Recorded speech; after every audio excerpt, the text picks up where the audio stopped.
welcome back to my kitchen vlog. But for today's video, we will make yan bagong putahe. I forgot what you call it. I can't remember. I forgot. Take two. Hello mga lods, welcome back again to my kitchen vlog. But anyway, for today's video, we will making a simple food again. Lutong bahay tayo mga lods, as always.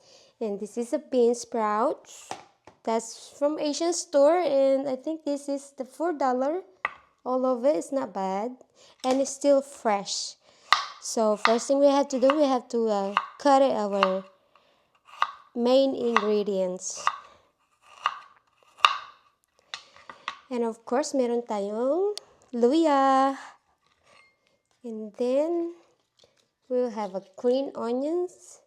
I think we have to cut a little bit. Yeah. It's a simple food, lutong bahay mga lods. So, sino yung nakamiss dyan na magluto ng mga ganitong putahe? So, samahan nyo ako, magluto na naman tayo. Lagi tayong nagluluto kasi lagi tayong nagugutom. I'm always hungry, so how about that? So we have to cook, right? So, but anyway, we have some pork chop. Yep. I have some leftovers pork chop, so since we don't want to waste nothing, like always Filipino, we don't like to waste food. Yeah. I know I'm not the only one don't want to waste food, but anyway, mga lods, this is our pork chop. We just cut it, slice it, and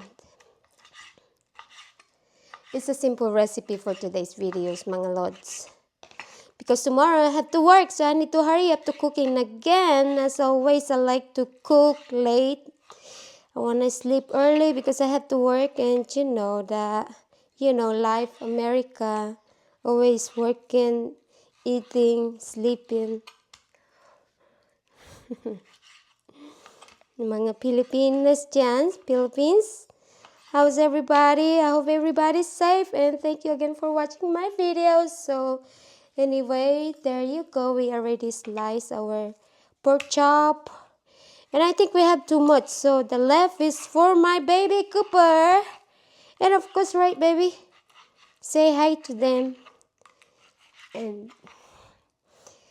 like I always said, mga lods, thank you for watching my videos. And thank you, everybody, for support my small vlog. So here I am again. We're gonna cook more food. New recipe. No, it's not a new recipe for me because I always make this, but I want to share to everybody how I make this kind of simple food. It's a bean sprouts. But anyway, mga lods, you can eat this. We have to wash our hands. Yeah, I love this fresh. It's good. Okay, and we have a little bit carrots. Gonna make gulay. Gulay is life. Always the vegetables. Better eat vegetables. Better eat good food. If you wanna eat meat, of course you have to mix some vegetables. Sarap yan, o diba?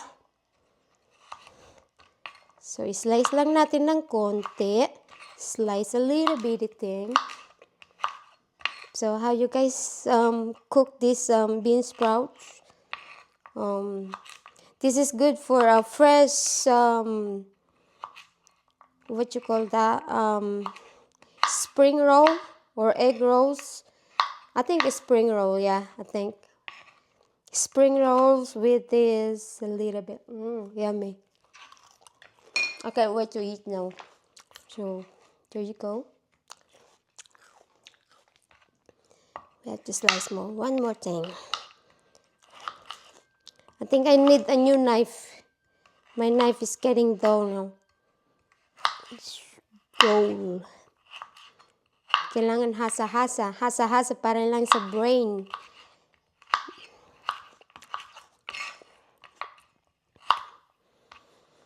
Simpleng luto lang mga lods, diba?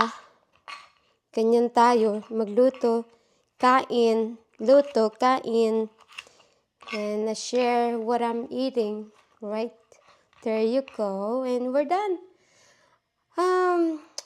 Do I need more? I think I'm good. Yep, that's it. So of course this one, this is for my baby. Of course I always give him some. This is for my baby. He's gonna eat that, except the bone. So now we have to fry it a little bit. Hindi ko pa pala napainit. Grabe naman ako. But anyway, iinit na yan sa tiyan, di ba? But a little bit oil. Put some a little bit. I think I need more and more. Yeah. Okay, this is what we're gonna put. We have garlics, onions, and of course, meron tayong meat. And then carrots, green onions, and my favorite, pampaganda ng ating boses, luya, ginger. Okay, so anyway, I think this is ready. Hang out there, lods. I always put the garlic. I like the smell of garlic. How about y'all? I like the garlic. Pantanggal ng aswang. Sana all.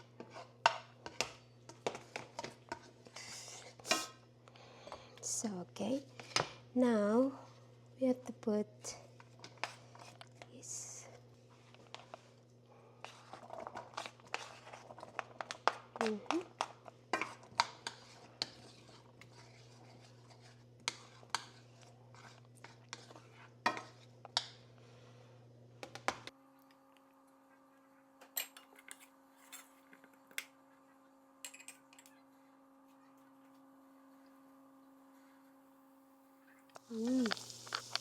Smell good. I like the garlic.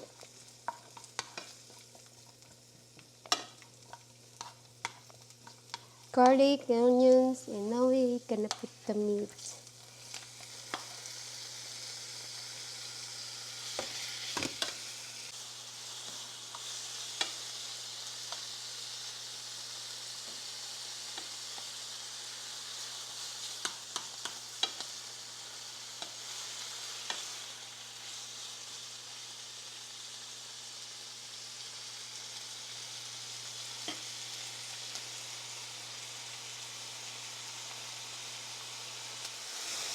So, ayan na mga lots. We're gonna cook a little bit of our meat until golden brown.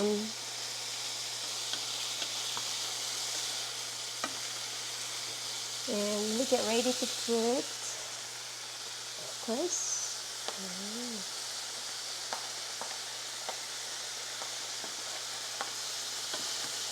Yummy.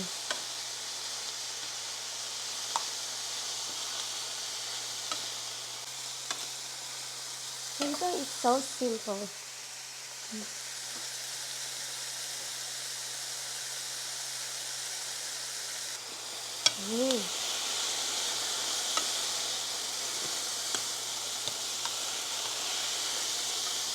So anyway, we just simmer a little bit, and then we're gonna add a little bit water.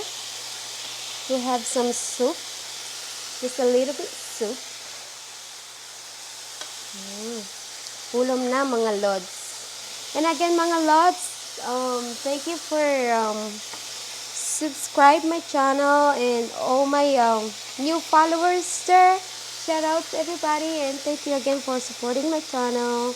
And again those people out there that new for my vlog, please don't forget to follow and hit the notification bell so it will notify you again lots sa mga next videos natin, sa mga yummy foods. And again, if you like those kind of food cooking, I've been making pretty much like every day. And I love to share you guys for my new recipe. It's Lutong bahay, Filipino food. Yummy. This is cheaper than you go to restaurant. Restaurant is too expensive for me. And since I love cooking, so I just cook my own food, right? So save money and have some, cook however you want. You wanna cook raw, anything you want, so there you go, right? No, it's okay lang na mga lods. But anyway, we don't have time to go somewhere, so ay, sayang naman mga 2. Okay na yun. So we just cook a little bit more simmer, so we had to add a little bit water. I'm gonna get some water. So now it's time to check. So almost done.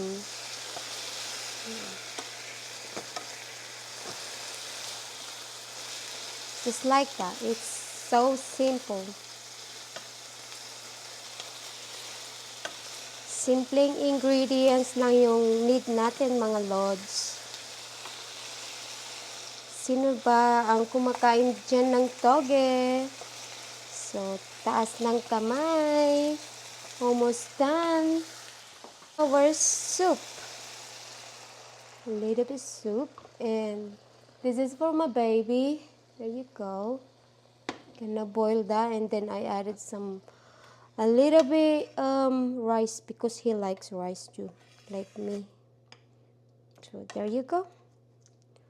And after a few minutes, and here you go. And now, of course, hindi mawawala ang ating salt and pepper. Yeah, just a little salt and pepper. Don't have too much, no, not too much salt. But anyway, I think I'm gonna add a little bit water because I don't want too dry. So we're gonna add more water.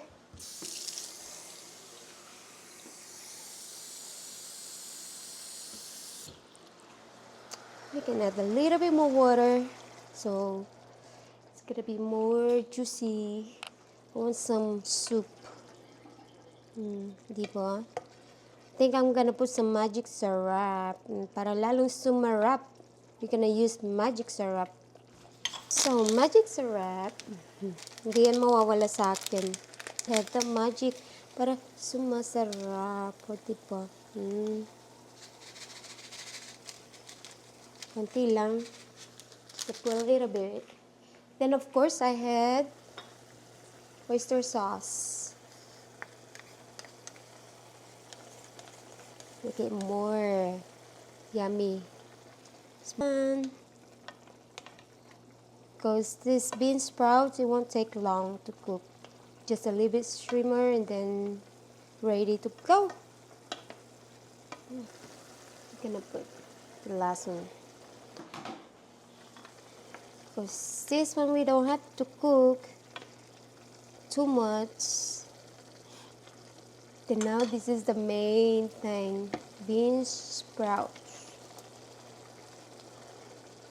You can eat raw, fresh. I mean fresh. That's not meat. But anyway, our pan, I think we need the bigger one, but it's okay. We will make it. Beans sprouts. I have mungo. I need to make some bean sprouts for the next vlog. So do you guys know how to make bean sprouts? It's really easy. It may take you like a week before you get this kind of texture. But it's a little bit work, but it's fun to make it. And it's cheaper that way. If you figure out how to make bean sprouts, you save your money, especially me. I always want to save my money because to go Asian store, a little bit drive, I think 25 minutes for me or more. It depends where Asian store I'm gonna go. But anyway, loads, this is our beans sprouts. Yummy. Guisado. To cover a little bit. And good to go. So mga lods, this is our beans sprouts. It's ready to eat. Yummy.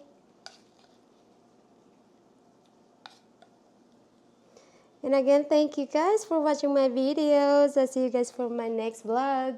Bye.